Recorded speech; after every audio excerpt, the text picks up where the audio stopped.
अवैध घुसपैठियों के खिलाफ एक्शन मोड में है भजनलाल सरकार। प्रदेश भर में अवैध बांग्लादेशियों और रोहिंग्याओं पर चिन्हित किया जा रहा है और उन्हें वापस भेजने की तैयारी भी राज्य सरकार के द्वारा की जा रही है और इन घुसपैठियों को ट्रेन द्वारा भेजा जाएगा वापस। सबसे ज्यादा घुसपैठिए सिविल लाइंस विधानसभा क्षेत्र में है।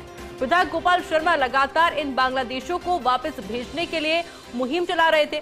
मुख्यमंत्री भजनलाल शर्मा ने घुसपैठियों के मामले को गंभीरता से लिया है और अब इन घुसपैठियों को वापस धकेलने के लिए राज्य सरकार चला रही है बड़ा ऑपरेशन। करीब 600 से ज्यादा बांग्लादेशियों को वापस भेजने की तैयारी में है सरकार। इस वक्त की बड़ी खबर, क्योंकि मुख्यमंत्री भजनलाल शर्मा इस पूरे मामले को लेकर काफी ज्यादा एक्टिव और एक्शन मोड में नजर आ रहे हैं और प्रदेश भर में अवैध बांग्लादेशियों को चिन्हित किया जा रहा है और उन्हें वापस भेजने की तैयारी अब राज्य सरकार कर रही है। इन घुसपैठियों को ट्रेन के द्वारा वापस से भेजा जाएगा। हालांकि सबसे ज्यादा घुसपैठियों की बात की जाए तो वो सिविल लाइंस विधानसभा क्षेत्र में है। विधायक गोपाल शर्मा लगातार इन बांग्लादेशियों को वापस भेजने के लिए मुहिम भी चला रहे थे। मुख्यमंत्री भजनलाल शर्मा ने घुसपैठियों के मामले को गंभीरता से लिया और अब इन घुसपैठियों को वापस धकेलने के लिए राज्य सरकार एक बड़ा ऑपरेशन चला रही है। और जिस तरह का आंकड़ा अभी तक सामने आ रहा है, करीब 600 से ज्यादा बांग्लादेशियों को वापस भेजने की तैयारी में है राज्य सरकार और इसलिए बांग्लादेशियों को चिन्हित किया जा रहा है और कोशिश यही कि जितनी जल्दी हो सके इन घुसपैठियों को वापस से भेजा जाए।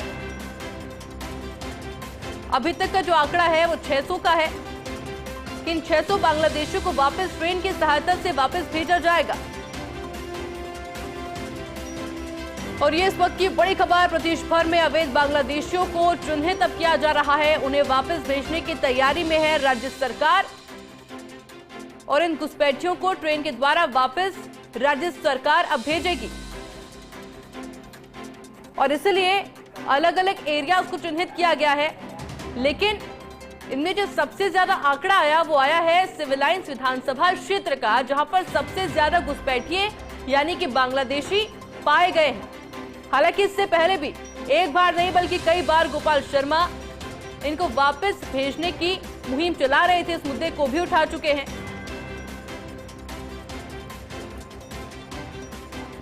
मेरे साथ एसोसिएट एडिटर पंकज सोनी भी जुड़ चुके हैं। पंकज जी, क्या कुछ जानकारी पूरे मामले पर? और ऐसी जो ये प्रदेश में बांग्लादेशी रोहिंग्या घुसपैठ का मामला है, काफी सालों से पेंडिंग चला था। यहाँ पर जो बांग्लादेश बॉर्डर से अन्य राज्यों से होते हुए कई घुसपैठिए राजस्थान में अलग अलग स्थानों पर रहने लग गए थे। अब क्योंकि जब प्रदेश में सरकार बदली तो उसके बाद एक राज्य सरकार ने एक मुहिम शुरू करी। उस मुहिम के तहत जनवरी से लेकर 31 मार्च तक जो प्रदेश भर में अवैध रूप से रह रहे घुसपैठिए थे बांग्लादेशी, चाहे रोहिंग्या हो, उनको चिन्हित करने के लिए एक बड़ा अभियान पुलिस के द्वारा चलाया गया। अब इन कहाँ ये लोग रह रहे हैं, इसको जब पुलिस ने सब तरीके से चिन्हित कर लिया, इनकी संख्याओं का आकलन कर लिया गया है, उसके बाद अब इनको डिपोर्ट करने की कार्रवाई राज्य सरकार करने जा रही है। ये राज्य सरकार का एक जो बड़ी मुहिम है, इसकी शुरुआत राज्य सरकार करने जा रही है। और जो हमारे सूत्र बता रहे हैं उसके हिसाब से कल या परसों में जो राजस्थान से इन घुसपैठियों को डिपोर्ट किया जा सकता है। और इसमें सबसे ज्यादा जो घुसपैठिए पाए गए हैं वो सिविल लाइंस विधानसभा क्षेत्र में है, जिसको लेकर विधायक गोपाल शर्मा लगातार विधानसभा में भी सवाल उठाते रहे और जो पुलिस के आला अधिकारी उनको भी इस बात से लगातार वो अवगत कराते रहे। कई बार वो जो एक्शन में भी दिखाई दिए, मौके पर जाकर बांग्लादेशी घुसपैठियों की जो बस्तियां बांधी जा रही थी वहां जाकर उन्होंने कई बार दस्तावेज भी चेक करे। तो ये सब चीजों की पुष्टि होने के बाद अब ये बड़ी मुहिम जो है राज्य सरकार शुरू करने वाली है। और खास बात ये इन घुसपैठियों को वापस धकेलने के लिए आज शाम मुख्यमंत्री भजनलाल शर्मा खुद गृह विभाग के अधिकारियों और पुलिस के आला अधिकारियों के साथ बैठक करने जा रहे हैं। जी आयुषी।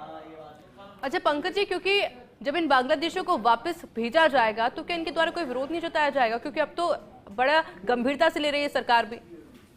देखिए, जो गृह मंत्रालय का डायरेक्शन है, केंद्रीय गृह मंत्रालय का डायरेक्शन है, उसमें स्पष्ट रूप से कहा गया है कि अगर आपके यहाँ पे किसी तरीके से अवैध घुसपैठिए पाए जाते हैं जो बिना वीजा के, बिना अनुमति के यहाँ रह रहे हैं, तो उन्हें तुरंत प्रभाव से उनके देश वापस भेजा जाए।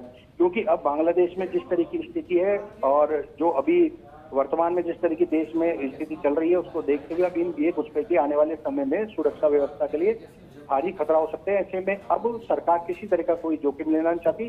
खास बात है जो भंजनलाल सरकार है उसने इस मुद्दे को बहुत ही गंभीरता से लेते हुए जो तैयारी की है और जो जिस तरीके से पुलिस को डायरेक्शन दिए गए कि हर जगह जहां भी ये रह रहे हों या जो भी इनको जगह दे रहा हो, जो इनको पनाह दे रहा हो, उन सब का बाकायदा डाटा तैयार किया गया है और उनको पहले एक जगह लाके इकट्ठा किया जाएगा। उसके बाद वहां से एक विशेष ट्रेन में सुरक्षा व्यवस्था के साथ इनको डिपोर्ट करने की कार्रवाई की जाएगी। इस कार्रवाई में केंद्रीय जो गृह मंत्रालय उसकी मदद भी राज्य सरकार लेगी।